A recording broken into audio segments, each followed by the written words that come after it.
This is an updated view of Red Mountain under construction. We've been working on the cardboard lattice, fairly traditional, and also working on a technique using masking tape in lieu of plaster-soaked paper or paper towels.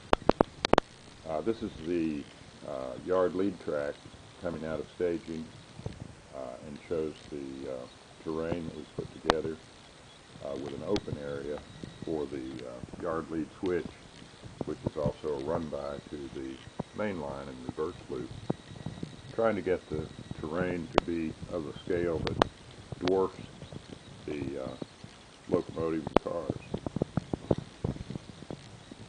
Also separating a little bit the scene at the Y. The Y is at the tail of the Red Mountain the Red Mountain mine tracks. Again, a bit of a view block. I'm 6'4", so the camera's up fairly high. Some visitors won't see this in the same angle.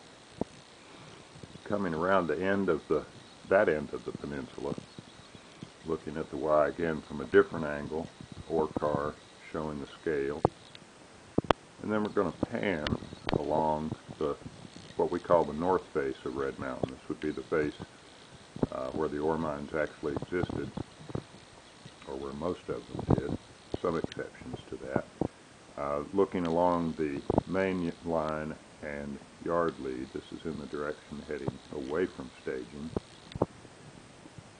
There are always compromises when you build a large landmass like Red Mountain. Most of the time, I think it will be viewed more straight on, somewhat as we're doing now, panning back.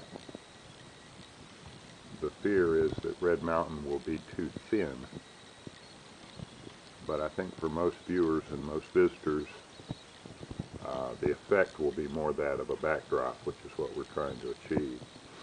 The large open area in the foreground is between the yard lead main line at the bottom and the mine tracks at the top. Again, trying to achieve a sense of scale where the mountain dwarfs the railroad equipment.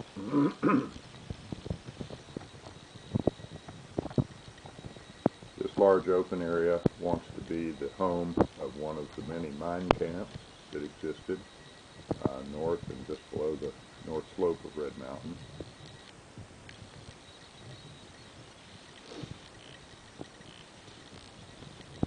The tunnel is a bit of artist license. What we're really doing here is folding the face of Red Mountain around the peninsula to achieve more length.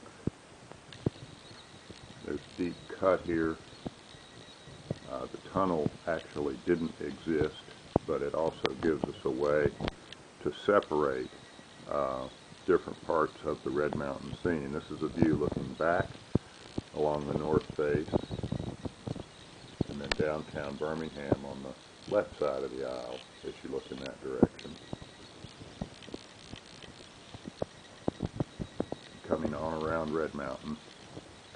So part of the paradox, if you will, artist license, is this are these the north and south faces of Red Mountain, or did we simply fold the north face to get a longer line?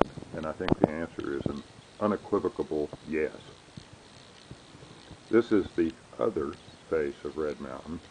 Here are the tracks for the sintering plant. Camera height here is about 5 feet.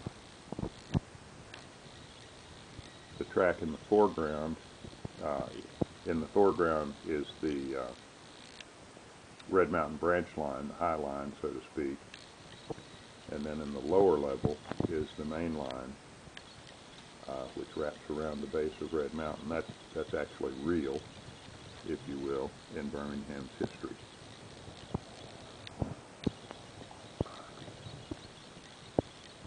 We've only recently finished the lattice work on the top of Red Mountain. You can see the tools, the clothespins, lots and lots of cardboard strips, but actually it all went pretty fast. We've been using hot glue to glue the junctions of the strips. We tried stapling and hot glue, but with hot glue, it really doesn't seem to be necessary to staple, and the cardboard lattice is quite firm.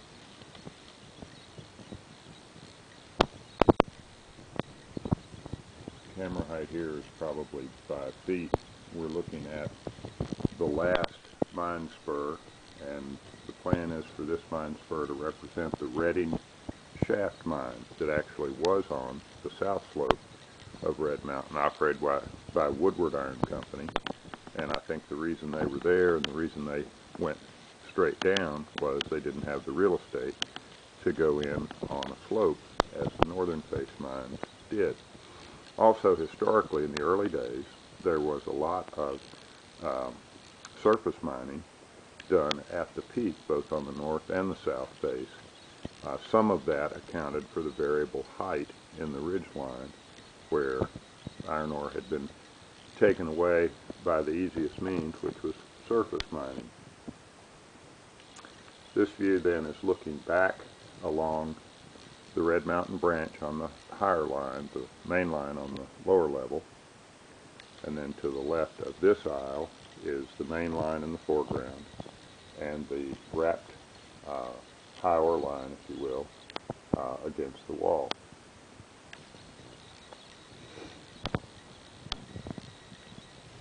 So now we'll walk back out of this area, passing the coke plant along the wall, the main line. This begins the byproducts plant, and then on the upper level you have downtown Birmingham, and on the lower level downtown Birmingham, again representing the grade separation that occurred in 1929 to about 1931 to relieve traffic congestion.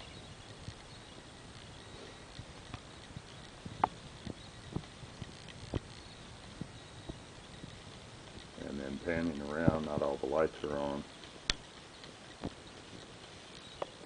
and coming back to the Red Mountain Peninsula, which is going to be a key point in the railroad, certainly a key point in Birmingham's iron history. Thanks for viewing.